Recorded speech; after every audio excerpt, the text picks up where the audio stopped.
চুচুড়া থেকে এক মানবিক উদ্যোগের সাক্ষী রইল গোটা এলাকা। নববর্ষের প্রথম দিনেই চুচুড়ার স্বেচ্ছাসেবী সংস্থা উত্তরায়ণ সোশ্যাল অর্গানাইজেশনের পক্ষ থেকে এক বিশেষ সহায়তা পৌঁছে দেওয়া হল সমাজের এক প্রান্তিক মানুষের কাছে। স্টেশন সংলগ্ন চ্যাটার্জি বাগান লাইন ধারের বাসিন্দা শারীরিকভাবে প্রতিবন্ধী রাজু দাস, যিনি দীর্ঘদিন ধরেই চার দেয়ালের মধ্যে বন্দী জীবন কাটাচ্ছিলেন, আজ পেলেন একটি নতুন দিগন্তে পা রাখার সুযোগ। উত্তরায়ণ এবং মানবিক এই দুই সংস্থার যৌথ উদ্যোগে রাজুকে উপহার হিসেবে প্রদান করা হল একটি ট্রাইসাইকেল। সংস্থার তরফে জানানো হয়েছে, কয়েক সপ্তাহ আগেই তারা জানতে পারেন রাজু দাস নামে এক ব্যক্তি দীর্ঘদিন ধরে গৃহবন্দী অবস্থায় রয়েছেন। প্রাকৃতিক শোভা দেখা ও নিজের দৈনন্দিন প্রয়োজন মেটানোর মতো ন্যূনতম চলাফেরার সুযোগও তার নেই। সেই কারণেই তাকে স্বাবলম্বী করে তুলতে এবং সমাজের মূল স্রোতে ফিরিয়ে আনতেই এই উদ্যোগ। ট্রাইসাইকেল পেয়ে আবেগে আপ্লুত রাজু জানান, এই সাইকেলটা পেয়ে আমার অনেক সুবিধে হয়েছে। এখন অনেক কাজ আমি নিজে করতে পারব। অন্যদিকে রাজুর মা শিখা দেবীর গলায় কৃতজ্ঞতার সুর, সাধারণ মানুষ যদি আমাদের পাশে এসে না দাঁড়াতেন, তাহলে আমরা আজকে অনাথ হয়ে পড়তাম। আজ এদের সাহায্যেই আমি আর আমার ছেলে দুমুঠো অন্ন জোগাড় করতে পারছি। একটি ছোট্ট উদ্যোগ কিভাবে কারো জীবনে আলো ফেলতে পারে, তারই এক উজ্জ্বল দৃষ্টান্ত রইল আজকের এই ঘটনা। চালাতে পারে, দাঁড়াও, অসুবিধা নেই, একটা ছবি তুলে আর পেছনে আসতে মাথায় লাগবে তো। ভালো আছে, ঠিক আছে ঠিক আছে।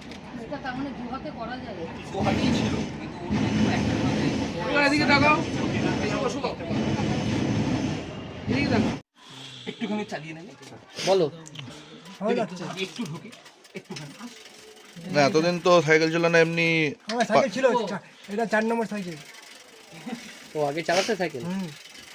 আমার সাইকেল ছিল আগে, এটা 4 নম্বর। তা আজকে যে তোমাকে এনারা যে সাইকেল দিল একদম নতুন বছরের প্রথম দিলে, কি বলবে? এটা খুবই ভালো হলো। আগে গাড়িগুলো ছিল ওটা একটু বড় ছিল, এগুলো ছোট ছোট গাড়ি, ছোটো গাড়ি তো, বড় গাড়ি হলে কি বড় গাড়িতে যেতে অসুবিধা, কারণ বড় গাড়িতে যেতে স্কুলে যেতে হতো না, তাই জন্য অসুবিধা হতো।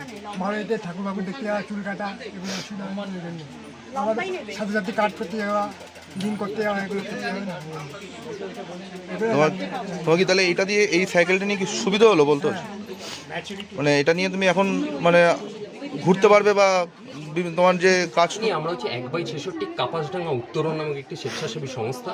আমরা সারা বছর ঠিক এরকম পিছিয়ে পড়া মানুষজন, যাদের মেধা রয়েছে অথচ আর্থিক অনটনের জন্য পড়াশোনা করতে পারে না, তারা সারা বছর নিরবিচ্ছিন্নভাবে বই খাতা দিয়ে থাকি।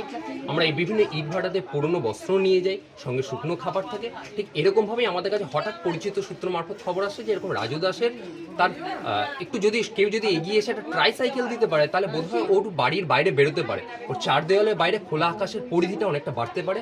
তার জন্যই আমরা নিজেরা আমাদের সংস্থার বেশ কয়েকজন সদস্য আর্থিক সহযোগিতা তুলে দেয়। আমি আবারও বলেছি, আগেও বললাম, আবারও বলছি, মানবিক বলে একটি স্বেচ্ছাসেবী সংস্থা, তারাও আমাদের সঙ্গে এগিয়ে আসে এই ব্যাপারে। তারা আর্থিক সহযোগিতা দেন বলে আমরা এই বিপুল অঙ্কের টাকাটা খুব অল্প সময়ের মধ্যে জোগাড় করে ট্রাইসাইকেলটি আজকে রাজু দাস এবং মায়ের হাতে দিয়ে যেতে পারলাম। না, একদম বছরের প্রথম দিনে এটা আমরা খুব সম্ভবত দিন 7 আগে মনে হয় আমরা খবরটা পেয়েছিলাম।